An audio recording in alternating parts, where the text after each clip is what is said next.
Hola queridos amigos, bienvenidos a otro encuentro de Contracara aquí por TLV1, toda la verdad primero. Agradecer enormemente a la gente que nos acompaña.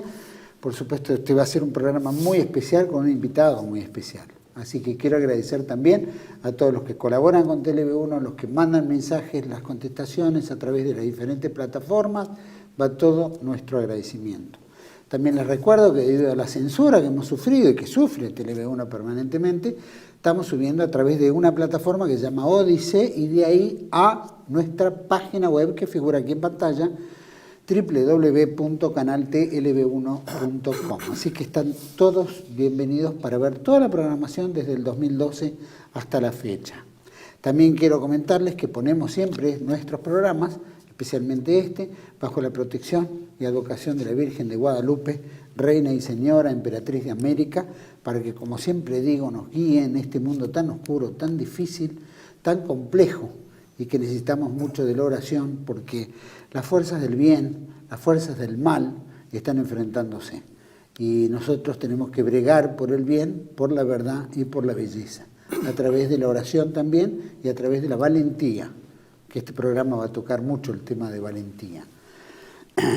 Quiero hablar que vamos a presentar a un gran escritor, para mí un profesor de historia, investigador, especialista en ciencias políticas, articulista, escritor, años de militancia en el campo nacional, en el campo de la tercera posición.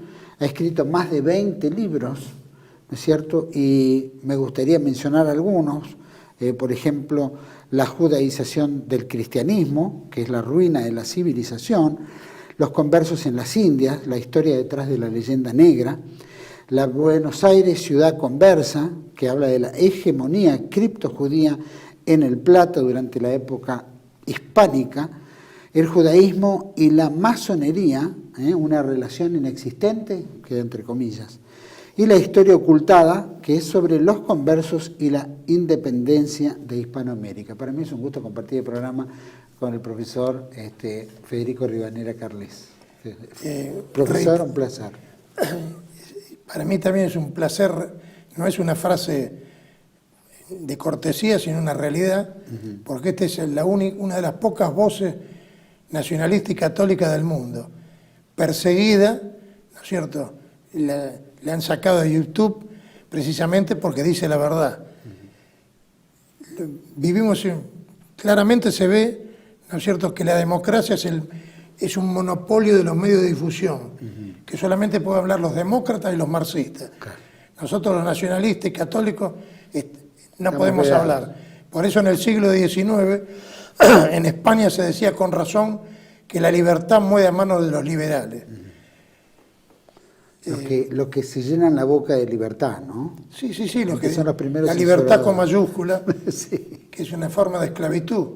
Como dijo muy bien José Manuel Estrada, que fue unos pocos años liberal y después fue un católico encendido, antimasónico, partidario del Estado corporativo, que dijo la democracia finge al pueblo rey para hacerlo esclavo, que para mí es la mejor definición sobre la democracia. Totalmente. Profesor, nosotros hicimos varios programas, ¿no es cierto?, de algunos de sus libros, pero poco hablamos de Federico Rivadeneira Carles y, por supuesto, de otras obras que también fueron escritas.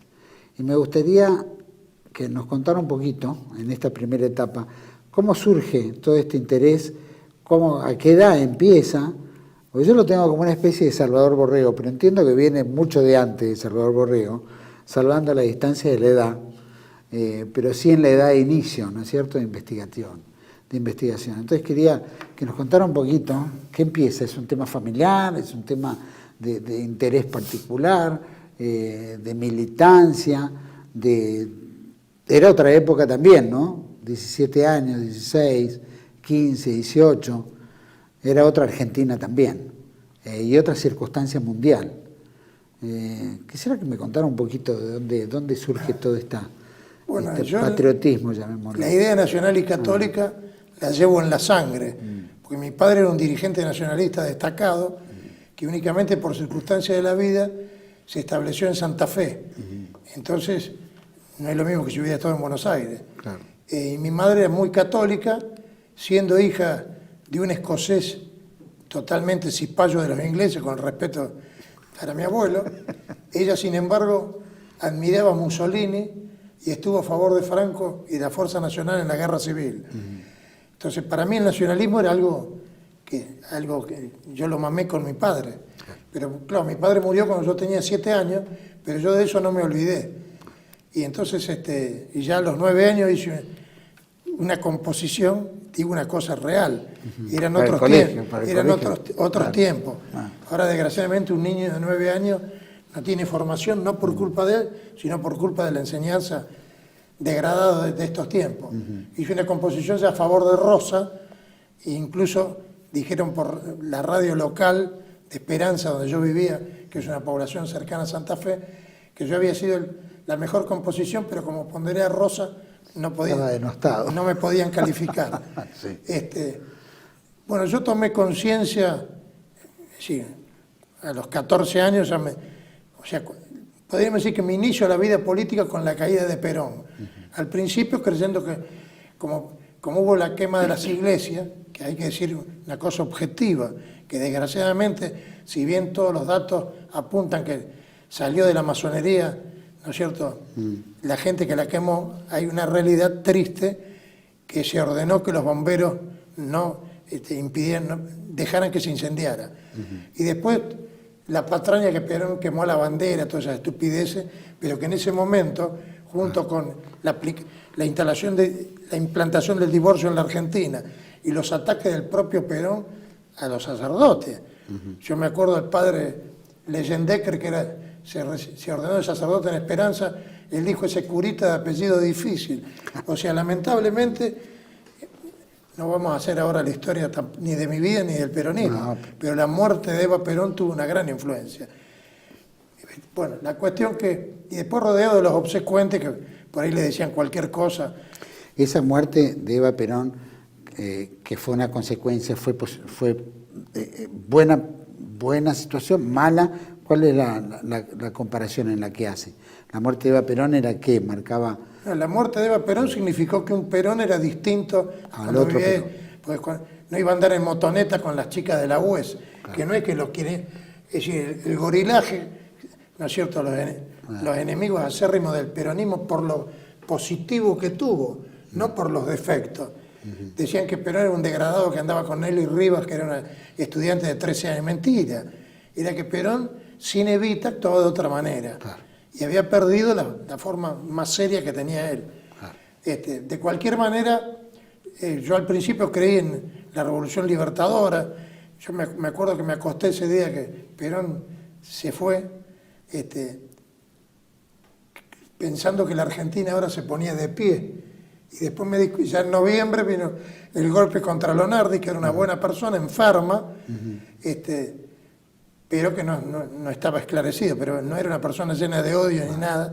Bueno, tenía el lema de ni vencedores ni vencidos, ¿no? Ni vencedores ni vencidos, bueno, lo defenestraron y subió Rojas y Aramburu. Rojas, que había sido peronista, destacado. Premio a la lealtad, le había. Claro, por eso, premio a la lealtad. Bueno, la cuestión es que después, ya en marzo del año siguiente, empiezo a leer los libros de mi padre, que mi padre fue uno de los fundadores del revisionismo, un cofundador del revisionismo histórico argentino, y escribía en la revista del Instituto Argentino de Investigación, el Instituto de Investigación Histórica Juan Manuel de Rosas. Bueno, y ahí me di cuenta, me hice clara, o sea, conscientemente rosista. Y ya en septiembre del 56, mi hermano Raúl, que falleció, nunca he contado estas cosas a nadie, pero ya que usted me lo ha preguntado, se lo digo. En septiembre del 56, que yo vivía entonces en Tigre, mi hermano me dijo, aquí te traigo el periódico de los nacionalistas, azul y blanco. Mi hermano tenía 17 y yo 15. Inmediatamente me puse a leer y hablaban de un nacionalismo democrático. Yo decía, ¿cómo? Si mi padre admiraba a Hitler, a Mussolini, es así. Entonces, ¿cómo un nacionalismo democrático? Y entonces leí el libro de Mario Amadeo, que en su momento fue un destacado que estaba con Lonardi, después fue fronticista, y en su libro Ayer, Hoy y Mañana dijo, fuimos nazis, fuimos fascistas, ahora somos demócratas. Y yo eso no era una cosa que me parecía lógica. Entonces me acuerdo que me fui a la Biblioteca Nacional, ya en diciembre leí la Memoria de Mussolini, Sí. una pequeña edición de la famosa Memoria de Mussolini. Y después fui a la Biblioteca Nacional poco tiempo después y ahí leí los escritos de Enrique Peosés, que demostraba que el nacionalismo no era democrático, sino que era revolucionario, era fascista. Lo que pasa es que acá, por un error, se creía que el fascismo era extranjerizante, cuando la palabra nacionalista también es extranjerizante, porque la creó Maurice Barrès en Francia, que era un nacionalismo republicano, aunque Maurice Barrès estaba bien ubicado, era antidemócrata. Claro. Y por eso Charles Maurras le puso a su movimiento nacionalismo integral. Y acá los morrasianos, los irasustas, que después cambiaron totalmente y se hicieron demócratas, utilizaron la palabra nacionalismo. Pero yo me acuerdo que Felipe Joffre, que después estuvo en el Partido Conservador, escribió un folleto que yo tuve en mis manos sobre el fascismo para aplicarlo en la Argentina. En fin, de cualquier manera le quiero decir que, bueno, me esclarecí enseguida y ya en abril del 57, con 16 años, ya empecé a tener, me dediqué, trabajaba y estudiaba. O sea, trabajaba, vivía en Tigre, estudiaba de noche en el Colegio Sarmiento, Mirá vos. con perdón de la palabra, y aparte trabajaba de día. Sí. Y entonces, por ahí me daban dinero para que no coman mediodía y no vaya a la casa de unas tías mías a comer, y yo ahí me compraba un libro. Y todos los días leía un libro. Por supuesto me quedaba un 25%, pero yo lo leía un libro por día, porque estaba ansioso de formarme. Y bueno, después en septiembre empecé con clases de filosofía con Yenta, yo estaba con Jordán Bruno Yenta, pues como Yenta atacaba un poco a la democracia, digo un poco porque él solía hablar de democratismo, pero a veces hablaba de democracia. Y estuve con él creyendo que era un verdadero nacionalista. Con el respeto que me merece, es un nacionalismo reaccionario, no es un verdadero nacionalismo. Y el año 58 fue mi año falangista, que me formé mucho y tuve la suerte de poder introducir a Ramiro Ledesma en la Argentina, porque acá no era conocido.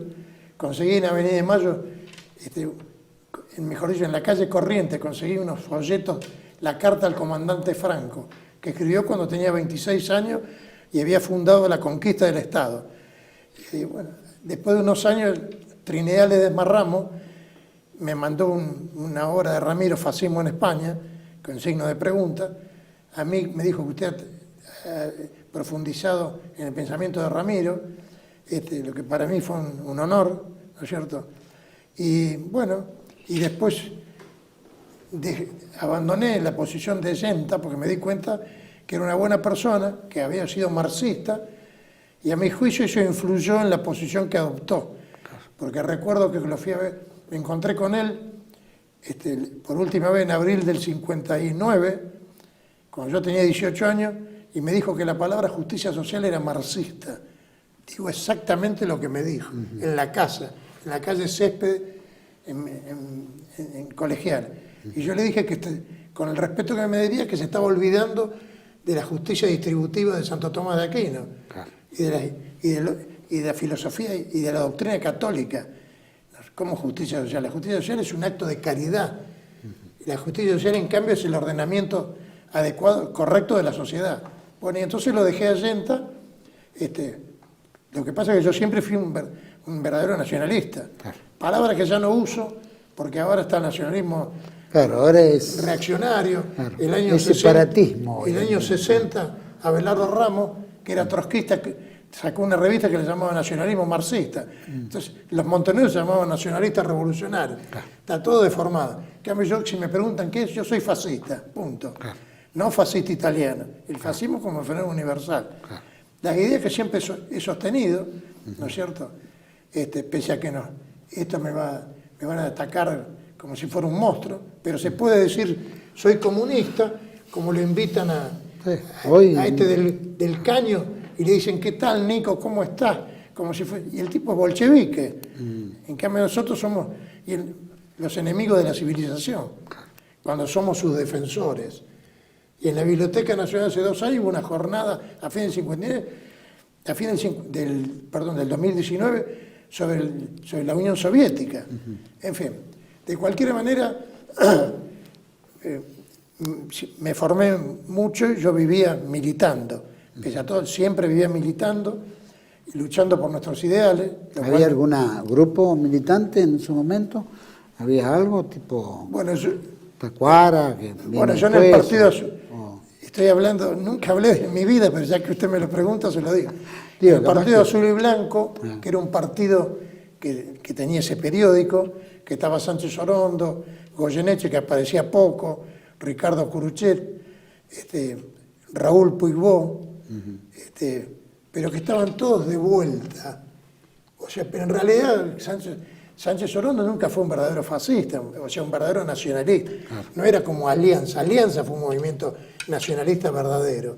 Y por supuesto Nicolás Vitelli, que en el año 34, antes que José Antonio, adoptó la camisa azul y que fundó el movimiento Fascismo Argentino, que no tiene nada que ver con el Partido Fascista Argentino, que por más que sus militantes eran buenas personas, era formalmente italianizante. Claro. En cambio, Vitelli dio una definición extraordinaria. Dijo, el fascismo no es la conquista italiana de la República Argentina. Y murió, desgraciadamente, muy temprano, y había fundado un gran movimiento que en 2 años tenía 2.500 miembros, estudiantes y obreros, y que tuvo el primer mártir del nacionalismo, que era Anselmo Pro, que era un albañil, que lo mató un conscripto, o sea, un soldado, o sea, exteriormente era un soldado, mató al obrero. Lo mató de varios tiros y Anselmo Pro murió gritando, no importa, viva el fascismo argentino. También estaba antes de que él murió el mayor Rosasco, que era del Partido Fascista Argentino. Bueno, concretando esto, yo me quería formar y veía que había poco formación, pero comparando con la que es ahora, los camaradas de ese tiempo tenían mucho más formación. Claro. Era una época en que se leía. Ahora normalmente la gente ve videos. Claro.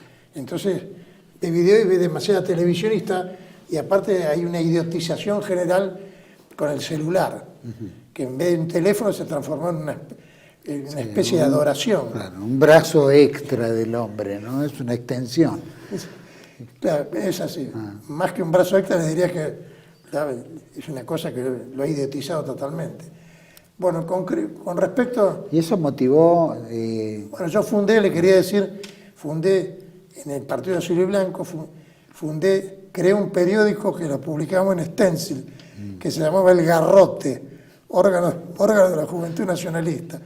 Y ahí estuve poco tiempo porque me di cuenta que no era lo que yo creía. Me acuerdo que escribí un artículo, a los 16 años le mandé una carta a Bruno Jacobella, que tenía la revista Mayoría, que tenía gran tiraje, y entonces me publicó le mandé una carta diciendo que este no era el nacionalismo, era un nacionalismo de agua tibia, que nosotros éramos antidemocráticos, y explicaba, y me mandó una carta diciendo usted tiene razón, pero bla, bla, bla. Pero me publicó sí un artículo sobre el catolicismo de San Martín, arriba del padre Castellani.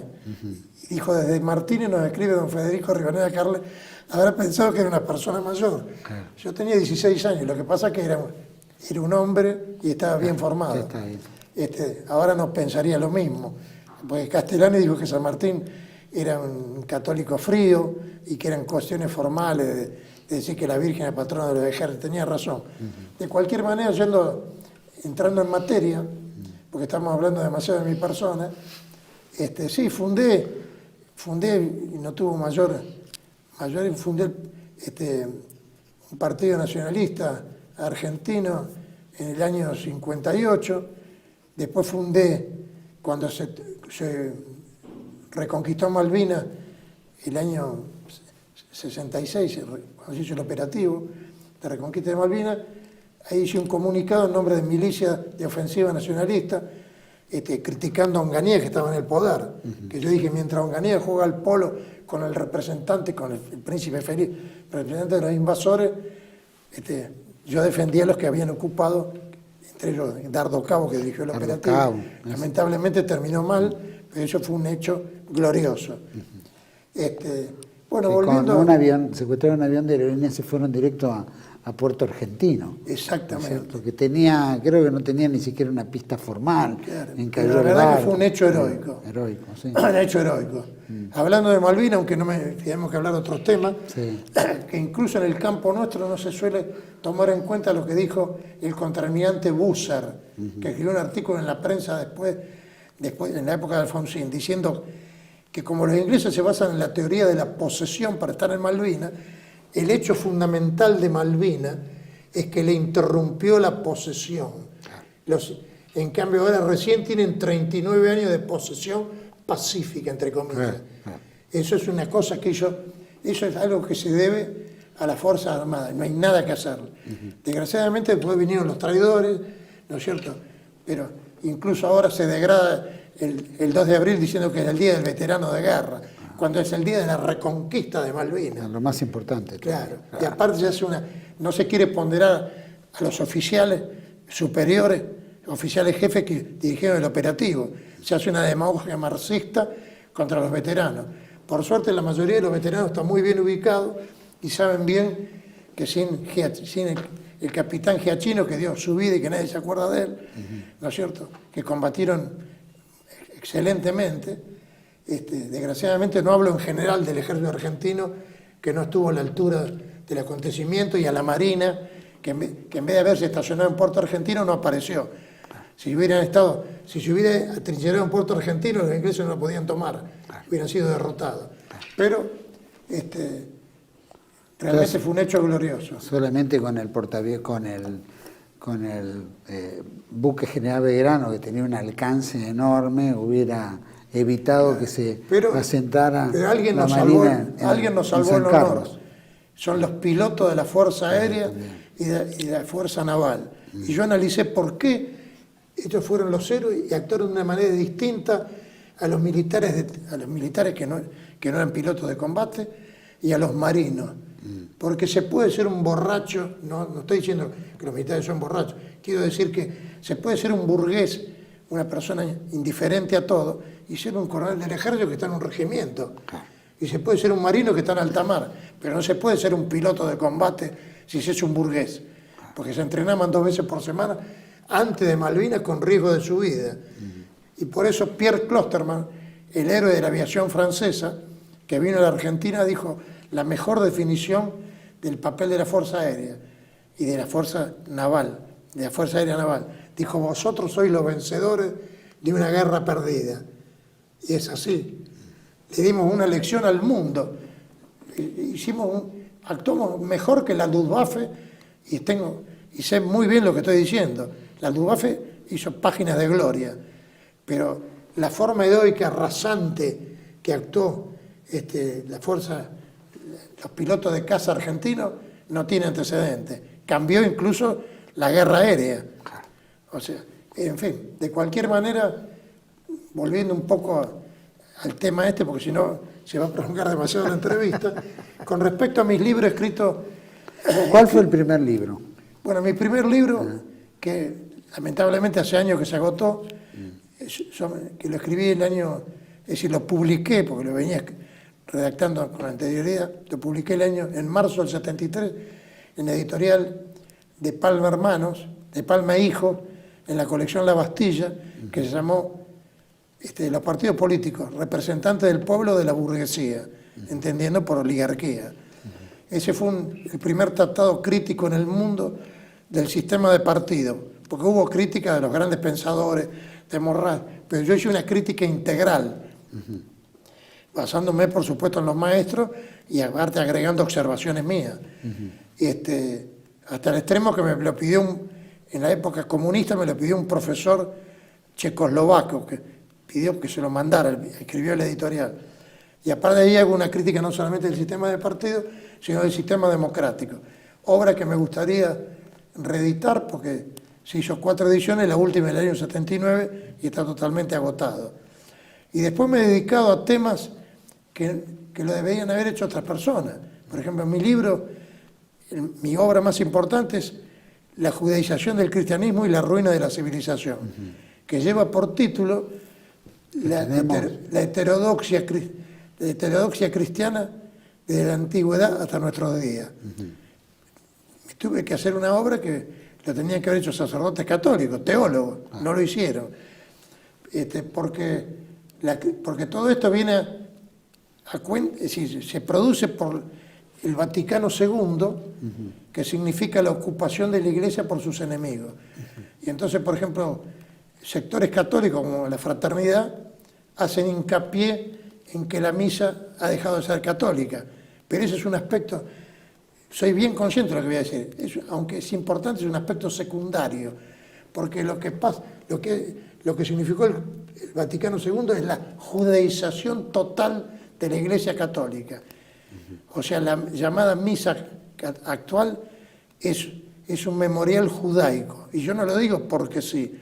No protestante, no es la protestación. Bueno, es protestante en la medida en que el protestantismo es judaizante. Pero eso, hablar de un memorial, eso habla Juan Pablo II, casualmente, que dice que nosotros nos inspiramos en el Éxodo, y es un memorial. Bueno, no puedo hablar en un minuto de todo eso, pero hablar de que nosotros nos inspiramos en el Éxodo es una aberración. La Iglesia Católica siempre se dividió en tres cosas: la Iglesia militante, que éramos los que vivíamos, la Iglesia purgante y la Iglesia triunfante, que eran los que están en el cielo.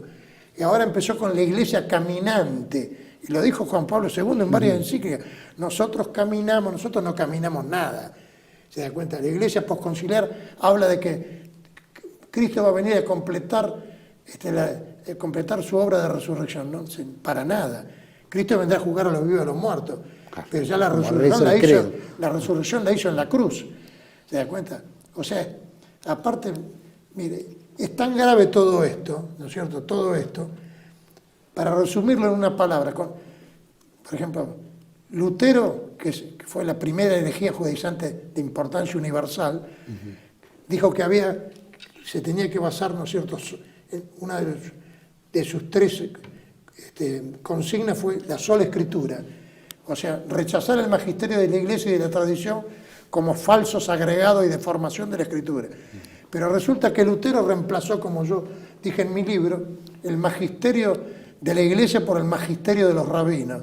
Y esto no es ninguna exageración, porque él creó lo que se llamó el pequeño Sanedrín, donde participaban, donde rabinos lo asesoraban para comprender el texto de la Biblia hebrea. Porque la Iglesia Católica, la Biblia nuestra no es la Biblia hebrea. Los libros canónicos son distintos a los de la Biblia hebrea. Algunos son los mismos, pero son distintos. En cambio, los protestantes tienen exactamente los libros canónicos de la Biblia hebrea. Bueno, y aparte, por otro lado, esa sola escritura es una farsa porque nadie en la Iglesia luterana puede criticar a Lutero. Inmediatamente queda fulminado por el rayo de la excomunión, igual que a Calvino. ¿Quién puede criticar a Calvino? Los que lo criticaron terminaron en la hoguera. En fin, no se puede resumir tan brevemente una obra que tiene 3 tomos y casi 2000 páginas. Pero todas las herejías primitivas, como el adopcionismo, el interés de las herejías es porque todo tiene su importancia. Las herejías se traducen en la vida social. Por ejemplo, decir adopcionismo significa decir que Cristo no es Dios, sino que fue adoptado por Dios, cosa que incurre en la Iglesia posconciliar. Cuando en la resurrección no dice que Cristo se resucitó a sí mismo, porque era Dios. Cristo no, el Padre no lo resucitó. Nosotros tenemos un trinitarismo cristocéntrico. Para nosotros Cristo es la esencia del trinitarismo. Y fíjese un detalle, cuando alguien tiene un problema, yo tengo que resumir, porque aparte no puedo ahora explicar lo que es el libro, pero fíjese un detalle, cuando nosotros tenemos una desgracia no decimos, ay Dios Padre, decimos, Cristo ayúdame. En la práctica se hacen novenas por el Espíritu Santo. Nosotros somos trinitarios, pero como digo, pero es un trinitarismo cristocéntrico. Y después de Cristo, la mayor devoción en la Iglesia Católica es a la Virgen. Es así. Como abogada nuestra y como interceptora, ¿no? Desgraciadamente, bueno, la judaización del cristianismo ha redundado en la destrucción de la civilización. Porque, por ejemplo, la Iglesia Católica prohibía la usura bajo pena de excomunión y Calvino dijo que no, que la usura si era moderada era necesaria el préstamo interés, no dijo la usura. Y es la base del capitalismo, reconocida por todos. Por eso funciona perfecta en el mundo anglosajón, ¿no es cierto? Por eso funciona en el mundo anglosajón. Sí, funciona perfecto como sistema de explotación. Claro, bueno. Porque hay una oligarquía despótica que explota al pueblo. Lo que pasa es que por el desarrollo tecnológico, ahora hay un cambio. No son el capitalismo, que los liberales dicen que ha traído los beneficios y la felicidad, todo es mentira.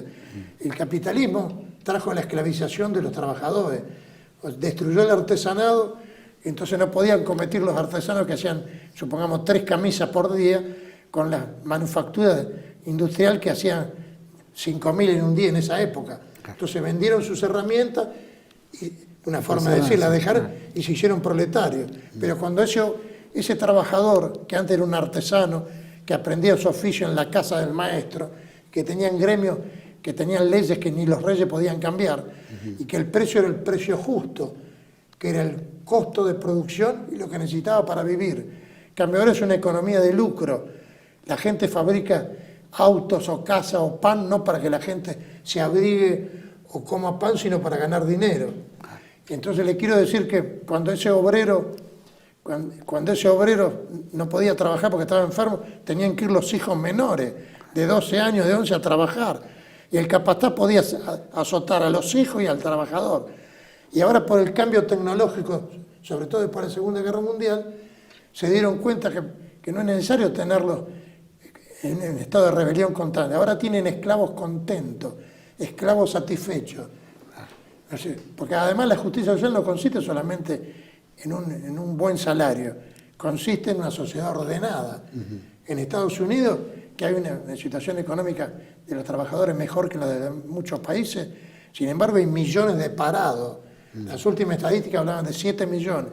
Incluso, aunque parezca una exageración, se habló de que la estadística real son 100 millones de desocupados, porque no se toma en cuenta en las encuestas a las personas que durante años buscaron trabajo y no lo consiguieron. A esa no las entrevistan. Y aparte está el divorcio, que produce desastres totales, suicidio infanto-juvenil, en fin, drogadicción, degradación, en fin. Alcoholismo, todo. Sí, sí. Desgraciadamente, para hablar en forma ordenada de mi libro, bueno, necesitaría un programa muy largo. Bueno, es que la idea es que la gente algún día compre ese libro y lo lea. A usted le está dando un pantallazo. Va a entender todo lo que está pasando. Va a entender que la Iglesia Católica defendía el sistema corporativo y que ahora, en cambio, no se abandonó eso. Que ahora antes se hablaba de la cristiandad, ahora del gobierno mundial. Ya se asume con total naturalidad. Pablo VI, Juan Pablo II, Ratzinger, y ahora hablan del gobierno universal, que es una cosa monstruosa. Y aparte, en fin, me voy a referir. Usted entiendo que me va a hacer una pequeña entrevista sobre la situación. Y ahí voy a hablar del supuesto Papa Bergoglio. Bien. Vamos a ir a un pequeño corte, porque esto va a dar para largo. Así que para mí es un gusto, si volvemos después de este segundo bloque, un poquito analizando también otros libros y después un análisis de la situación real que vivimos. Volvemos enseguida con el profesor Rivadeneira Carlet. Ya volvemos. El mundo detrás de las cortinas, la historia como instrumento de control de las masas, de Samuel Cruz. Un libro que desenmascara los mecanismos de control de las masas puestos en práctica por el Instituto Tavistock en la Segunda Guerra Mundial contra Alemania y contra la humanidad. Disponible en Argentina en editorial Cruz y Fierro. El mundo detrás de las cortinas, de Samuel Cruz.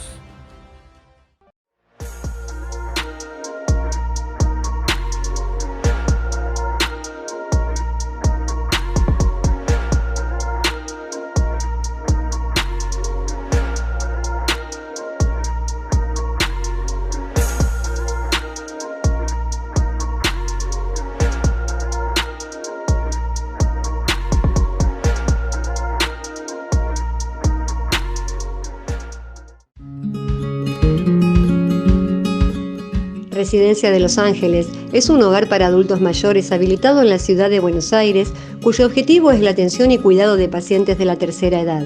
Más de 30 años de experiencia nos respaldan. Trabajamos con dedicación para cuidar a nuestros abuelos y así ofrecerles la felicidad y comodidad que ellos merecen. Estamos en el barrio Villarreal, pasaje Francisco Bauzá 2372, casi esquina Tinogasta. Comuníquese con María al 11 61 70 45 38. Los esperamos.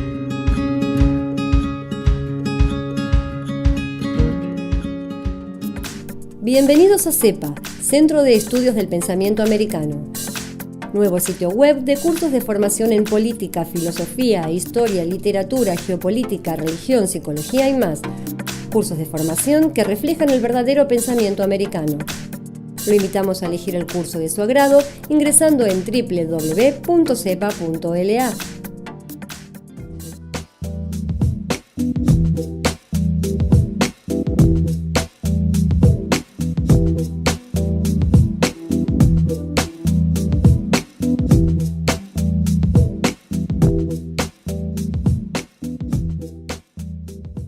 Decir siempre la verdad primero tiene un precio.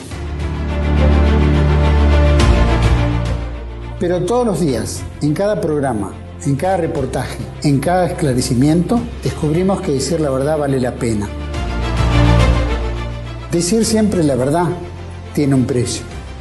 Pero cada vez que recibimos tu apoyo, entendemos que seguir luchando vale la pena. Dependemos de tu ayuda. TLB1. Toda la verdad primero.